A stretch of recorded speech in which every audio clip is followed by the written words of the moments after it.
Welcome to CTV news. Hanumakonda జిల్లా పరకాల పట్టణ civil hospital ఆకస్మిక తనిఖీ చేసిన కలెక్టర్ స్నేహ శబరీష్ సిబ్బందిపై ఆగ్రహం వ్యక్తం చేసిన కలెక్టర్ అనంతరం 100 పడకల ఆసుపత్రి తనిఖీ చేశారు. ఆ వివరాలు ఇప్పుడు చూద్దాం.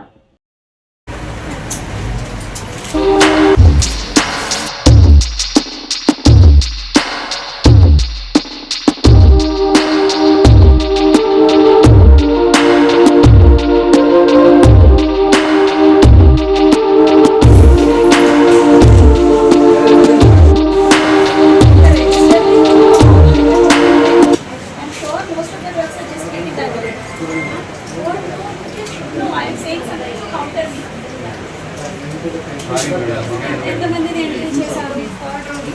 థర్డ్ రోజు ఓపీ ఎంత అండి?